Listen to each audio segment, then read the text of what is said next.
давоми чанд рӯзи охир дар маркази шаҳри Хуҷанд арчаи солинавӣ насб гардида истодааст. Ба гуфти масъулин, арчаи имсола аз соли гузашта фарқиятҳои зиёд дорад. Сокинонро соли ҷорӣ чорабиниҳои фарҳангиву фароғатии зиёд интизор аст. Дар ҳафтаи гузориш оид ба навигариҳое ки дар соли нав гузаронида мешавад, мо ба шумо маълумот медиҳем. дар шаҳри Хуҷанд аз рӯзи шанбаи ҳафтаи гузашта барои рост кардани арчаи солинавӣ кор оғоз карданд. Эҳтимол меравад ки санаи 15 декабр онро пурра барои ҷашнгирии барномаи фарҳангии солинавӣ омода намоянд. Баландии арчаи солинавӣ 21 метр буд, паҳнояш 12 метрро ташкил медиҳад. тарҳи он нисбат ба соли гузашта дегаргуна хоҳад гардид. ба ҷуз арчаи солинавӣ дар ин мавзеъ, яъне дар маркази шаҳри Хуҷанд шаҳраки солинавӣ бунёд ва барои истироҳати солинавии мардум пешниҳод мешавад. то 15 декабр мо бояд ки ҳамин чизҳои омода карда ба халқ пешниҳод кунем ки омода дам гиранд.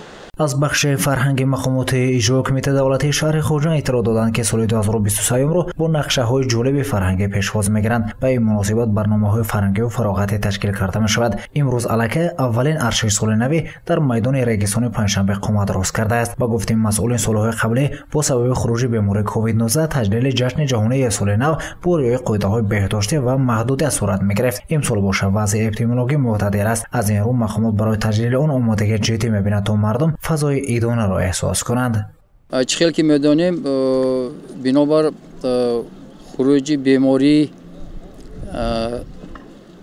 COVID-19 дар 1-2 соли қаблӣ чорабиниҳои дар гирди атрофи арчаи солинавӣ баргузор мегардида, ҳамроҳӣ бо иштироки сокинони шаҳри Босtonии Хуҷанд, меҳмонони дур наздик, камтар ба он сатҳе ки мо пешбинӣ карда будем баргузор гардида набуд. лекин ман фикр мекунам ки ҳоло низ имсол низ мумкин аст ки ин чорабиниҳо ташкил ва баргузор гардад. дигар гуние ки ман фикр мекунам ки имсол низ мешавад, ман фикр мекунам ки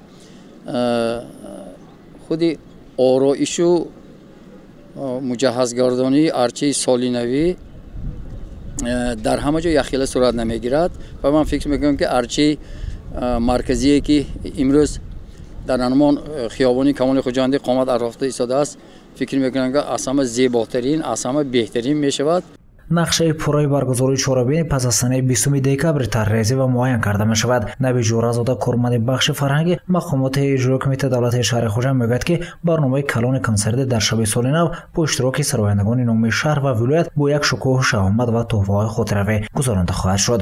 тамоми ҷузъиётҳои алоҳидаи онро мо гуфта наметавонем, чунки баъзи чизҳо шояд худи ҳамун дар вақти баргузории консерт маълум шавад ва барои мардум як чизи як сюрприз барин як чиз шавад. гузориши Сайид Мухтор Сайиданвар, Насимҷон Раҳимов ва Наимҷон Айбов барои барномаи иттилоъоти хабар.